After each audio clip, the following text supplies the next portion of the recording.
Hey guys, today's topic of the video is going to be about a comedy play written by William Shakespeare, and its name is Love's Labour's Lost. So, it's an introductory lecture. I will repeat again. It's an introductory lecture of this play, and I will be posting all the plays of William Shakespeare along with their line to line, word to word explanation on the YouTube videos. So take these as introductory lectures about this plays, about these plays. I have made around every play of Shakespeare, so I have made all videos of them. So starting with the introduction.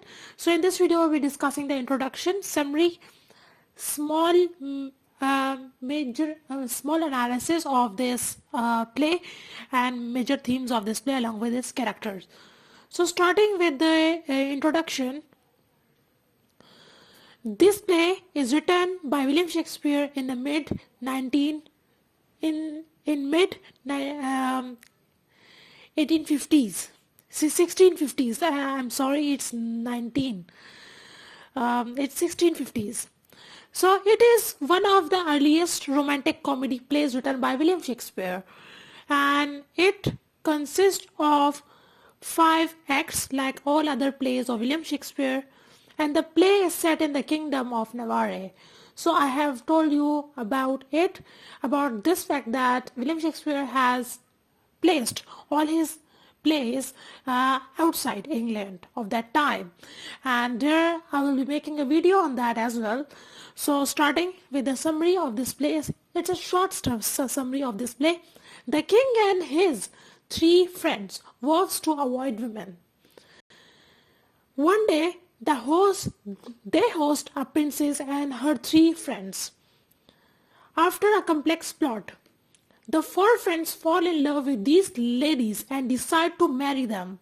In the end of the play, the women must return to their kingdoms for a year after, which they will marry the king and his friend, providing they remain true to them. So moving towards the major characters of this play, it's a small introduction of these characters. Ferdinand, Brownie, Longwell, Dumeni, and the Princess of France and her friends, Rosalind, Maria, and Catherine. So Ferdinand is the king of Navarre, and he is trying to give his all time to studies instead of giving time to the kingdom. Brownie is one of king's best friend and also plans with the king to avoid women for studies. So they fast and they don't look up to girls in keep the avoidance to the girls.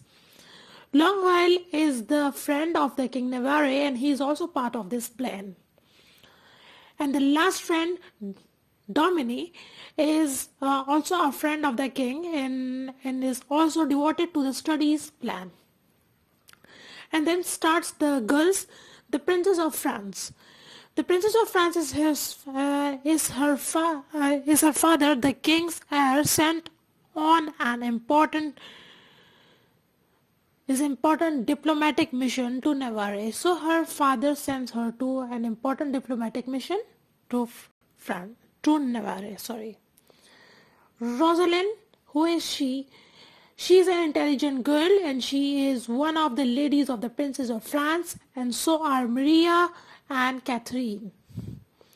So moving towards the analysis of all acts. So Act 1.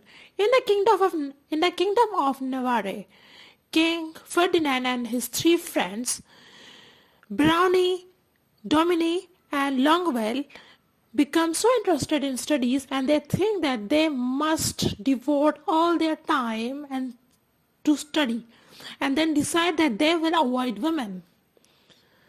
And the king announces and applies this sentence to the entire kingdom.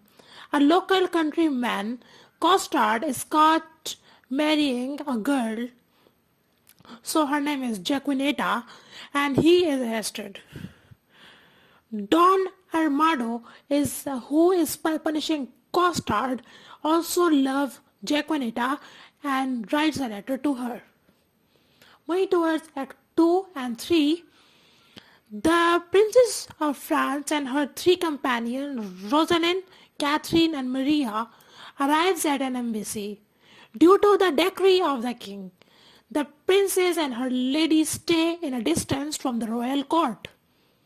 But when they meet the king and his friends, they feel that they have already met before, like the relationship of soulmates.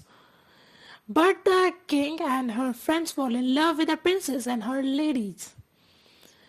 Brownie, I'm sorry, the letter is written with negative, with wrong spelling.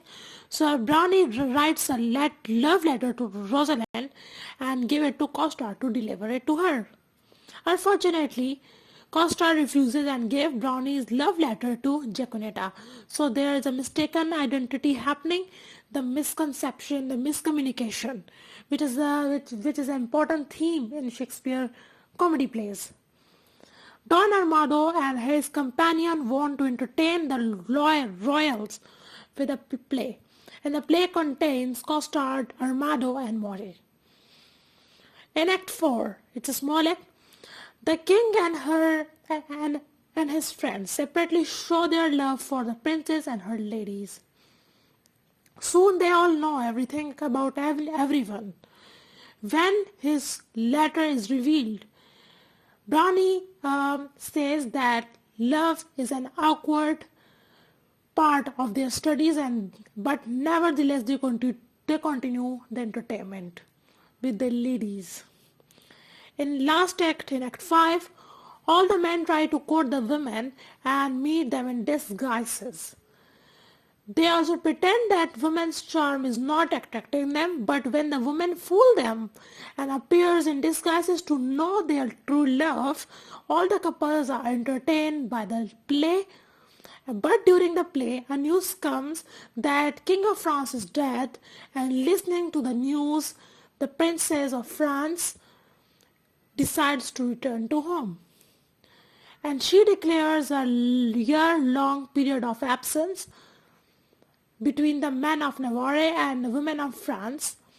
If at the end of that time their promises true hold and the ladies may return to accept them in marriage, the play ends as the ladies leave and the play actors sing. So that's all about this play.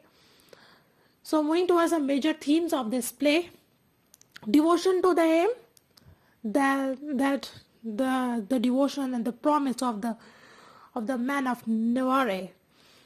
And second theme is the charm of a woman, quest of a male's nature, disguises, mistaken identities, miscommunication, love and marriage, and reputation.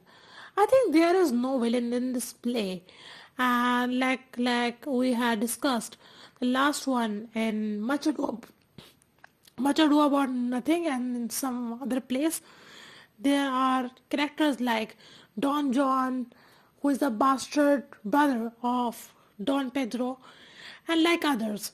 So I don't think there is the aim. The aim is the villain here. So I will be making a detailed video about these kind of themes. So make sure that you are subscribed to this channel. So thanks for watching. I hope you like or dislike this video. Also comment in the comment box for further inquiry and do subscribe to this channel. Thank you.